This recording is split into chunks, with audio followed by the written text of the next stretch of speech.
Abyssal Murmurs. Lately, I've been trying to send you stories every day, but I feel like a large number of people who have signed up almost never come back to listen to the stories. I don't know where that is. Make you unhappy.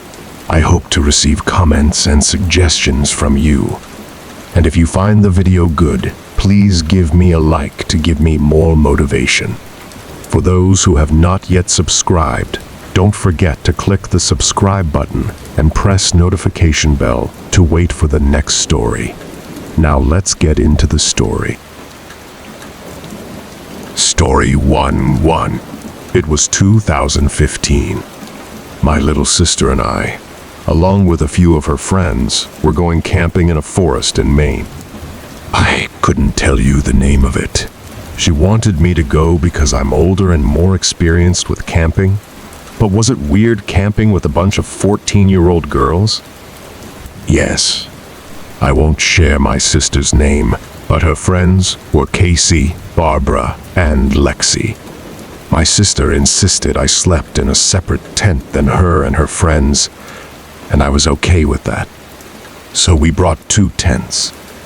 Along with that, I packed the usual camping supplies: food, water, tools, and in my case, a rifle. I always take a gun with me while camping, just because I'm a paranoid guy, and I always want to feel protected while in the middle of the woods at night. After a pretty long day, I helped the girls set up their tents, and then I worked on mine alone, as they were all sitting in theirs, gossiping or talking about whatever 14-year-old girls talk about.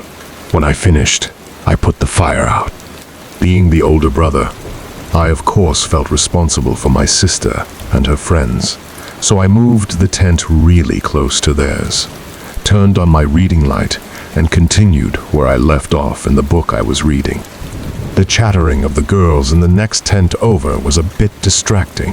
At one point, I heard them talking about a certain boy. Then the conversation switched to Snapchat. I heard Casey mention that she didn't have Lexi on Snapchat and asked for her username. I really didn't mean to eavesdrop, but they were speaking pretty loud. Lexi gave Casey her snap, and about 5 to 10 minutes later, Lexi mentioned in a confused voice that some random person added her on Snapchat. I raised my head from my book a bit, as my interest in what was being said suddenly increased. The other girls told Lexi to add the person to see who it was. A few seconds later, they were going on about how the person's Snapchat score was so low, only like 7. I was really paying attention now. Apparently, the person sent a message saying hi, send me a pic, and then the 4 of them left. At this moment, they were kind of whispering and giggling, so I couldn't really hear what was said. But after they all erupted in laughter, I could only guess they sent some kind of funny picture. After more silence, I got chills when I heard all of them scream. I grabbed my gun and ran outside to their tent. My sister screamed that there's someone outside of the tent. I shot the gun into the air 3 times as a warning, yelling into the woods at the same time. I then crawled into their tent where my sister hugged me. I, of course, asked what happened, pretending like I didn't already know half of it from listening to their conversation, and they explained everything. Lexi added the random person back, who then sent her the message mentioned earlier. As I suspected, she sent back an ugly group shot with her friends. The person then sent back a picture in response. It was a selfie picture of what they described as an old creepy dude, smiling at the camera, standing right in front of their tent. It gave me chills right down to the bone listening to their story. I was freaked out myself. They all wanted me to sleep in the tent with them that night, so I did.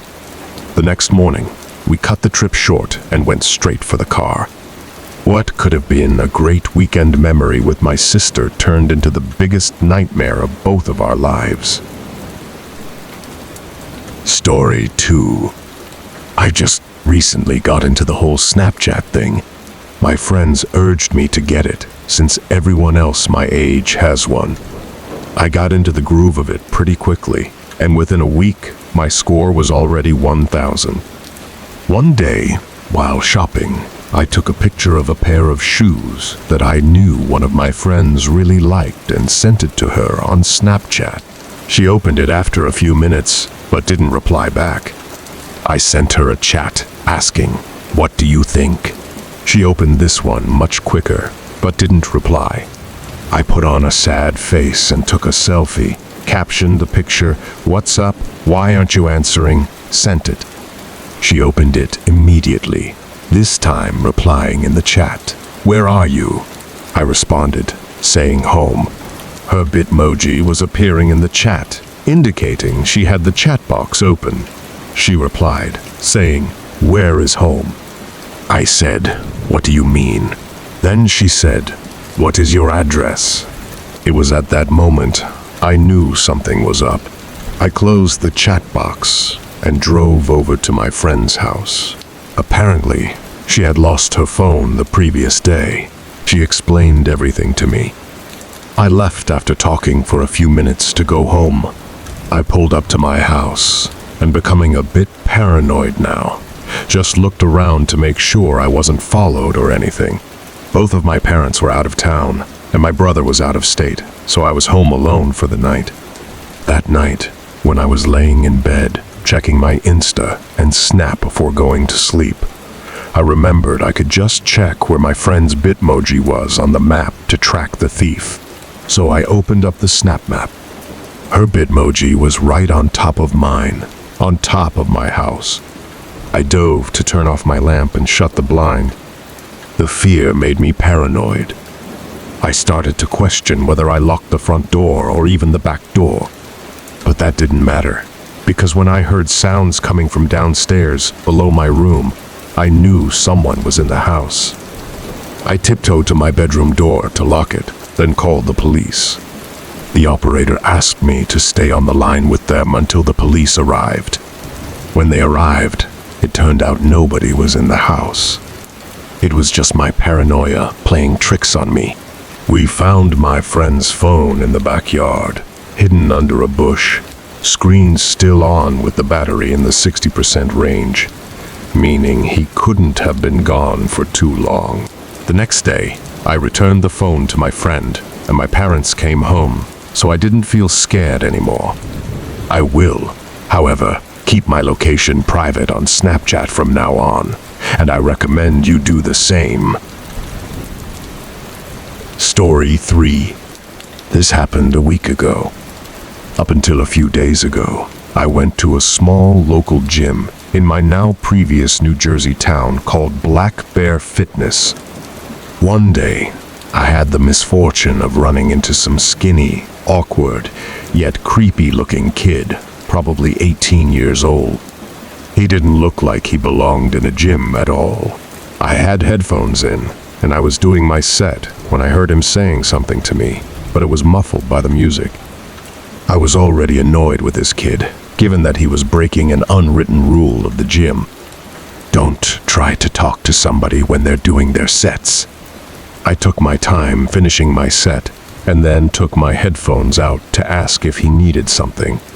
Then, he started acting like I looked familiar, but right away, I knew this kid was just trying some pathetic attempt at making friends. I assured him I didn't, but the kid wouldn't stop talking to me. I'll skip most of the conversation, but eventually, he actually asked me for my Instagram and Snapchat, weirdly enough, and for whatever reason, I gave them to him. Instead of just saying something like, "Buddy, I'm trying to work out or I don't have social media." After I gave him my Snapchat and Instagram, however, I did kind of urge him to let me resume my workout. He finally seemed to get the message and walked away, not without saying bye like 3 times though. That night, I got a snap on my phone saying from scene.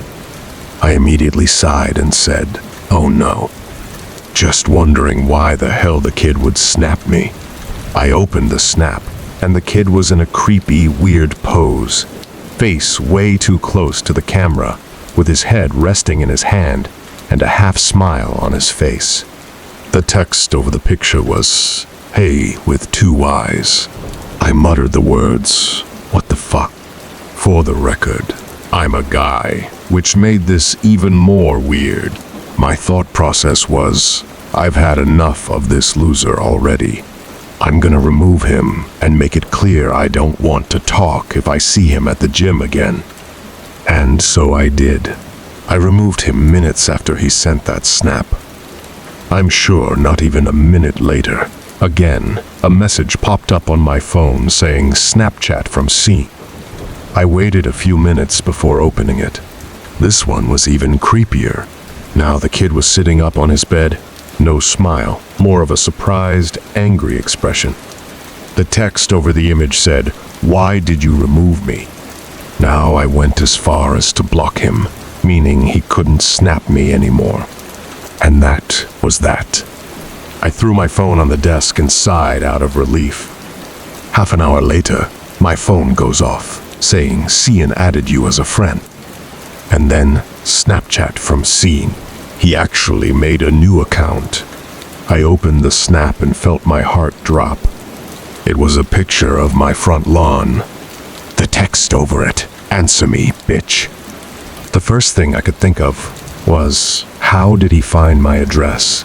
Then I realized Snapchat made that new map feature that lets you see where your friends are. Somehow, I had the balls to open the window to see outside. It was clear out there. I shut the window and the blinds and started considering calling 911. It was the sound of taps on the window. I took a deep breath, and with one swift motion, I pulled up the blind and the window at the same time and pulled the kid into my room by his neck. I punched him in the face a few times before he was out cold. Now, I called 911. By the time they arrived, he was awake, cursing me out, promising he'd be back and kill me. The cops heard it all. I didn't even have to make a case. The kid was an idiot. Luckily, the timing of this worked out well, because I just moved a couple days ago out of state. Only thing that worries me, I don't want to have to make a new Snapchat account. But anytime somebody new adds me on the app, I'll never know if it's secretly that same kid again. Thank you for always supporting the channel and welcoming its videos. Wishing you good health, and remember to subscribe to the channel to achieve 1,000 subscriptions.